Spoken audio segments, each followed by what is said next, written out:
breaking point. The crystalline halls of the Galactic Council's central station had never witnessed such chaos. Emergency sirens wailed through corridors that had known only diplomatic whispers for 3 centuries. Representatives from 100 worlds scrambled toward the main assembly chamber, their various forms of locomotion creating a bizarre parade of tentacles, wings, and mechanical limbs. At the center of the storm stood a single human figure. Ambassador Maria Santos remained perfectly still while the galaxy's most powerful beings lost their collective minds around her. She wore the simple black uniform of Earth's diplomatic corps, stripped of all medals and insignia. The absence of decoration spoke louder than any accusation could. Supreme Arbitrator Kexatheta, a being of pure energy contained within a humanoid shell, pulsed with agitation. The normally serene blue of its form had shifted to an angry purple. Ambassador Santos, surely there has been some miscommunication. Earth cannot simply leave. Santos met the arbitrator's gaze without flinching. Her voice carried the weight of humanity's collective fury. There is no miscommunication, arbitrator. As of this moment, Earth withdraws from the Galactic Council. All treaties are void. All shared technology agreements are terminated. Any vessel entering Sol space without explicit permission will be considered hostile. The chamber erupted. The Vorthan delegation's translators screeched in their metallic language while the aquatic Delphinians filled their tanks with agitated bubbles. Only the ancient keepers remained silent, their 1,000 eyes focusing on Santos with unreadable, intent. Senator Grax of the Theron Empire slammed his armored fist on his podium. The impact sent cracked spider-webbing through the reinforced crystal. This is insanity. Humanity signed the Eternal Accord.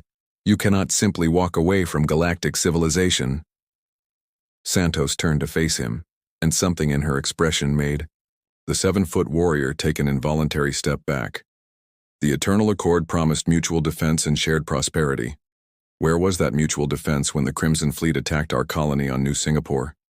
Where was the Council when 40,000 human civilians were slaughtered while your observation ships watched and did nothing?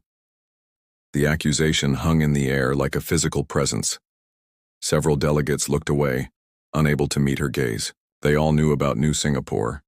They had all chosen political expedience over intervention. Arbitrator Kextheta's form flickered, attempting to regain control. The situation with the Crimson Fleet was complex. They claimed territorial rights. Dating back. They claimed, Santos interrupted, her composure finally cracking. And you listened. You held debates while children burned. You formed committees while rescue ships begged for permission to enter the combat zone. Permission you denied because it might upset the delicate balance of your precious politics. She pulled out a data pad and threw it onto the central display platform. Images flooded the chamber's screens. New Singapore in flames. Mass graves. A child's toy floating in the vacuum where a habitat dome had been breached. The delegates recoiled from the brutal reality they had chosen to ignore. Humanity joined this council believing we had found a community of civilized beings. Santos continued, her voice steady again but edged with steel. We shared our medical knowledge freely. Our agricultural techniques ended famines on dozen worlds. Our engineers helped build the very station we stand in now. And in return, when we needed you most, you gave us bureaucracy and excuses. Minister Velnash of the Etherian Collective drifted forward, its gaseous form swirling with distress. But Ambassador, consider the economic ramifications. Human trade routes account for 30% of galactic commerce. Your withdrawal will cause a recession, perhaps even a collapse. Santos actually smiled, though there was no warmth in it. Then perhaps the Council should have considered that before abandoning us. Earth's markets are now closed. Our jumpgate technology is no longer available for Council use. The medical supplies you've grown dependent on, find them elsewhere. The true scope of humanity's integration into galactic society began to dawn on the Assembly. It wasn't just trade.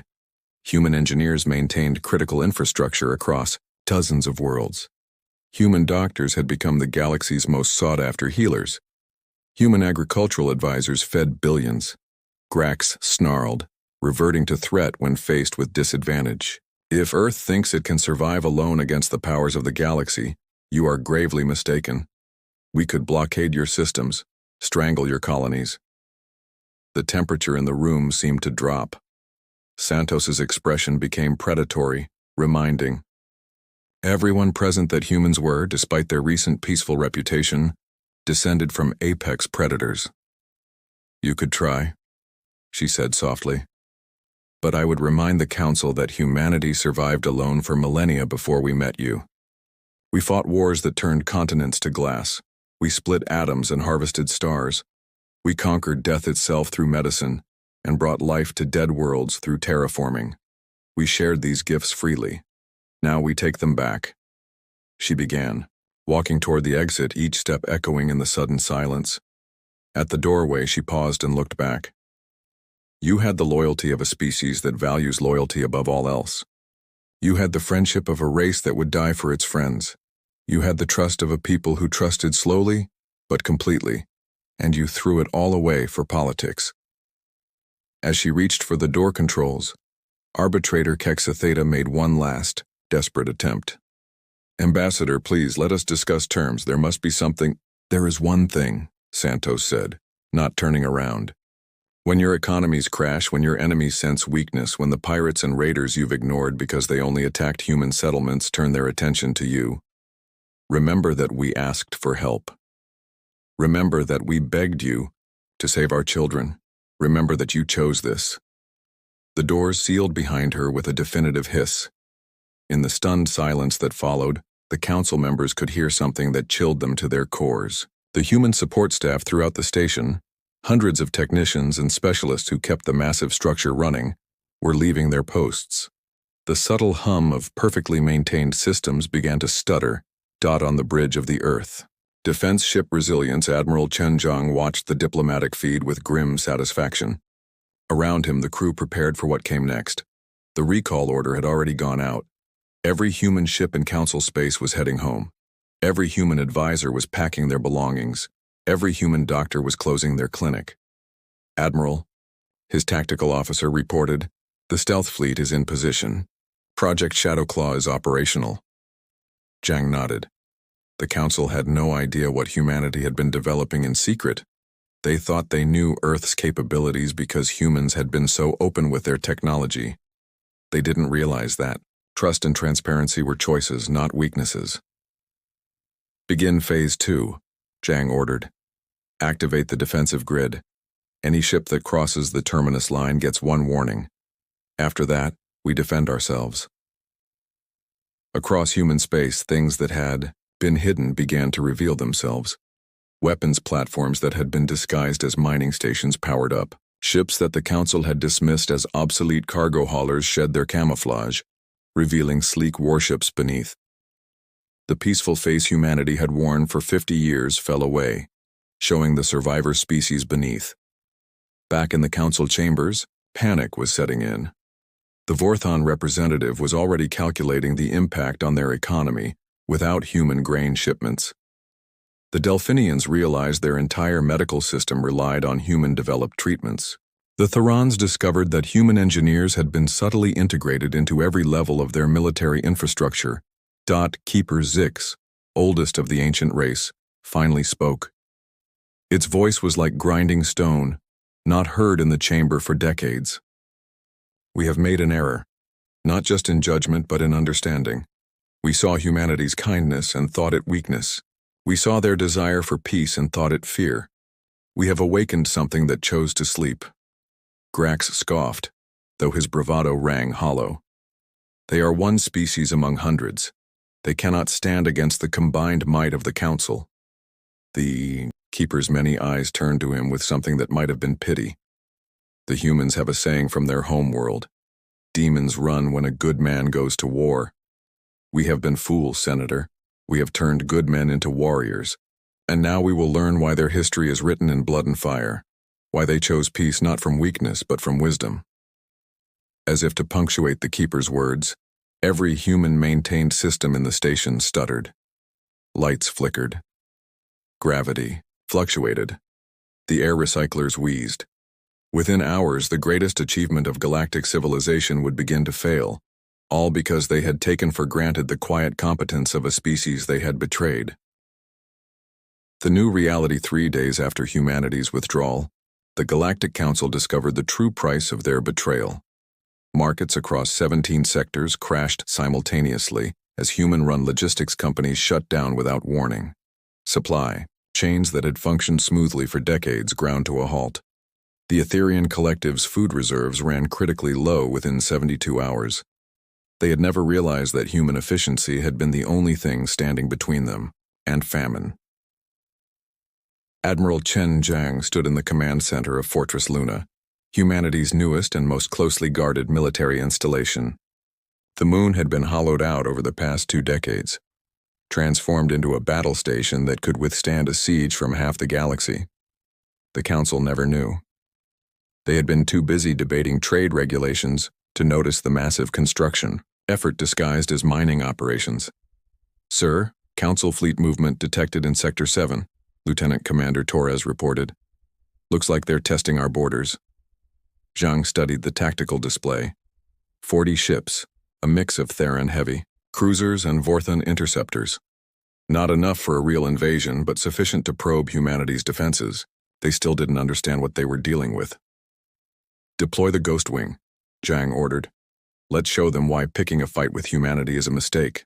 The Ghost Wing represented 20 years of secret development. While sharing fusion, technology and medical advances with the Council, humanity had never stopped innovating in warfare.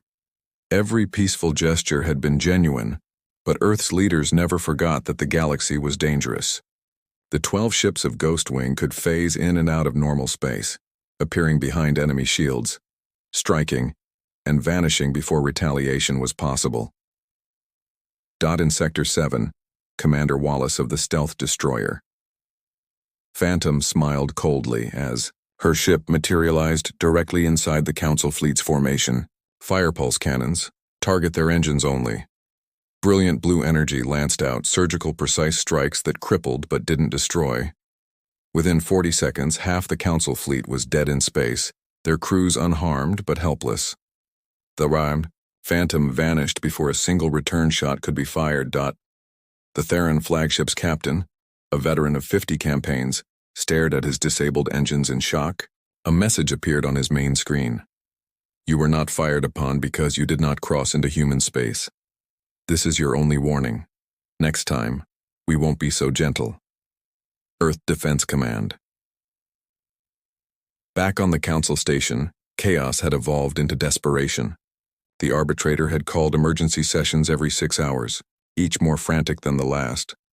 The economic reports were catastrophic. 3 colony worlds had already descended into food riots. The Delphinian medical crisis had claimed thousands of lives in the absence of human doctors and medicines. "We must negotiate," pleaded Minister Velnash. "Whatever Earth wants, we must give it to them." Senator Grax, his pride warring with reality, growled his response. "They want justice for New Singapore. They want the responsible parties held accountable." "Then give it to them," the minister exclaimed. An uncomfortable silence fell. The responsible parties weren't some rogue faction or criminal organization. The decision to ignore New Singapore's plight had been made by the Council itself. Every member had voted for non-intervention. Keeper Zix's ancient voice rumbled through the chamber. "We cannot give them justice without admitting our own guilt. And if we admit guilt for New Singapore, what of the 16 other human incidents we ignored over the past decade?" The list was damning. Pirates' raids on human freighters while Council patrols looked the other way. Mining disputes where human claims were ignored in favor of species with more political influence. Medical emergencies where human colonies were denied aid because of bureaucratic delays.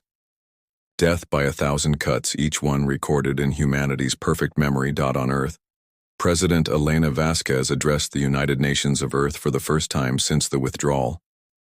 Her words were broadcast on every human frequency but blocked from Council channels.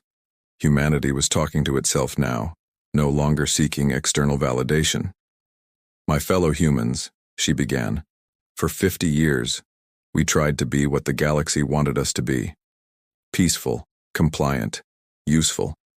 We suppressed our nature, thinking that civilization meant always choosing passivity. We were wrong. She paused, letting her words sink in across 100 colonies and space stations. The attack on New Singapore was not just an assault on a colony. It was a test. The Council wanted to see if we would accept being second-class citizens in their order, if we would tolerate our children dying for their politics. We have given them our answer. The President's expression hardened. As of today, all human technology sharing ceases permanently. The medical database is encrypted and will remain so. Agricultural advisors are recalled. Engineering support is terminated. We gave freely, and they spat on our generosity. Now, let them learn what the galaxy looks like without human innovation. In the depths of space, things began to stir that the Council had long ignored. The Marauder clans, pirates who had learned to avoid human shipping after several brutal encounters, suddenly realized that the Council's protection was gone. The Swarm, a hive mind that had been held at bay by human-designed defense platforms, detected weakness. The Void Hunters, extragalactic predators that human scientists had been secretly tracking and deterring, sensed opportunity. Captain Sarah, Chen of the Earth defense ship Vengeance, received an encrypted message from Command. She read it twice, then addressed her crew. We've been authorized to begin Operation Revelation. It's time the Council learned what we've been protecting them from. For 30 years, human long-range scouts had been quietly defending the galaxy's borders from threats the Council didn't even know existed. Dimensional rifts that spawned horrors from alternate realities. Ancient machines that consumed entire star systems. Virus-like entities that infected and corrupted artificial intelligences. Humanity had stood guard in the darkness, never asking for recognition, content to protect civilization. Now those protections were being withdrawn. The first sign of trouble came from the Vorthan frontier. A mining station went silent, then another. When scout ships investigated, they found empty hulks filled with geometric patterns burned into the metal. The harvesters had returned, ancient machines that converted matter into computational substrate. Humanity had been holding them back for a decade. Within hours, panic spread through Vorthan space. Their military, so proud and aggressive when threatening Earth, proved woefully inadequate against an enemy that adapted to every weapon, learned from every tactic. They begged the Council for aid. The Council, in turn, looked to Earth. The response was silence. In the Council chambers, arbitrator Kexa Theta received reports that chilled even its energy-based consciousness. The Delphinian systems reported ghost ships, vessels that existed in multiple dimensions simultaneously, phasing in and out of reality. The Etherian collective detected massive gravitational anomalies approaching their core worlds, signatures that matched no known phenomenon. What are these things? Grax demanded, fear replacing his usual belligerence. Keeper Zix's eyes focused on something far away. They are why the humans militarized. Not to fight us, but to fight what lurks in the darkness between stars. We thought their weapons were meant for conquest. They were meant for protection. Our protection. A priority message arrived from the Ion-Theron border.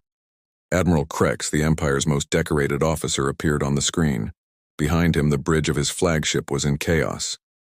Council, we need immediate assistance.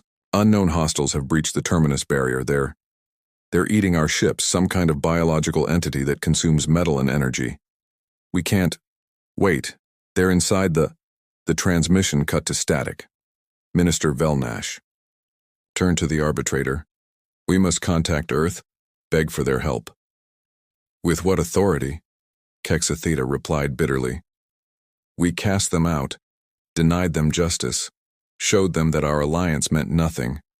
Why would they save us now? The answer came from an unexpected source. A human figure appeared on the main screen, broadcast from an unknown location. It was Admiral Zhang, his expression unreadable. Council members, he began, we are aware of your situation. The entities now entering your space are called the Devourers. We've been holding them back for 15 years, the dimensional breaches. In Delphinian space are phantom zones, reality tears we've been sealing with technology you never knew we had. The harvesters approaching Vorthan space, we destroyed 6 of their seed ships before they could reach you. He paused, letting the revelation sink in. Humanity protected you not because of treaties or obligations, but because it was right. Because we believed that civilization meant standing together against the darkness. You taught us otherwise. You showed us that in your civilization, only power and politics matter. Grax stepped forward, desperation overcoming pride. What do you want? Name your terms. Zhang's smile was cold. We want nothing from you. Earth will survive. We've faced these threats and worse throughout our history. The question is whether the Council will survive without us. Please, Velnash pleaded. Our civilians don't deserve to suffer for our mistakes. For the first time, Zhang's expression softened slightly. No, they don't. Which is why we're offering a choice. Individual worlds can apply for protective alliance with Earth, not through the Council, but directly. Accept human oversight of your defenses. Accept human law in matters of mutual security. Accept that the age of the Council's supremacy is over. The implications were staggering. Earth wasn't just withdrawing from the Council. They were offering to replace it, not through conquest, but through necessity. Join humanity's new order or face the darkness alone. This is extortion, Grax snarled. This is reality, Zhang countered. The same reality we faced when New Singapore burned. The same choice you gave us. Accept injustice or stand alone. The difference is, we're actually offering you a choice. The transmission ended, leaving the Council in stunned silence. Outside their chambers, the galaxy was learning a harsh truth. Humanity hadn't joined the Galactic Council because they needed protection. They had joined because they believed in cooperation, in building something better together. That dream died at New Singapore. What emerged from its ashes was something the Council should have feared more than any external threat. A humanity that no longer held back. A species that had tried peace and found it wanting. A civilization that would now reshape the galaxy, not through diplomacy but through demonstrated superiority. Within a week, the first worlds began to break from the Council. The Delphinians, facing extinction from the Phantom Zones, were first to accept Earth's terms. Others followed as the threats humanity had secretly contained for decades made themselves known. The Galactic Council, which had stood for 1,000 years, began its slow collapse. Not destroyed by human weapons, but by human absence. They had thought themselves the pinnacle of civilization, too important to fail. They discovered too late that they had been standing on the shoulders of giants. And the giants had walked away. In her office on Earth, President Vasquez received the first applications for the Human Protection Alliance. She signed them without celebration. This wasn't victory. It was necessity. Humanity would protect those who accepted their leadership, but the dream of equal partnership was dead. We gave them our best, she said to her aide. Now they'll have to earn it back. Across human space, defenses that had been hidden for decades came fully online. Ships that dwarfed anything the Council had imagined emerged from secret shipyards. Weapons that could crack moons and destabilize stars powered up for the first time. Humanity was done pretending to be weak. The galaxy would survive, but it would never be the same. The age of the Council was ending. The age of humanity had begun. And in the darkness between stars, ancient evils that had thought the galaxy defenseless discovered that the Guardians had not abandoned their posts. They had simply stopped hiding their strength. The Council never expected humans to walk away. Now they understood why they should have been terrified when humanity chose to stay.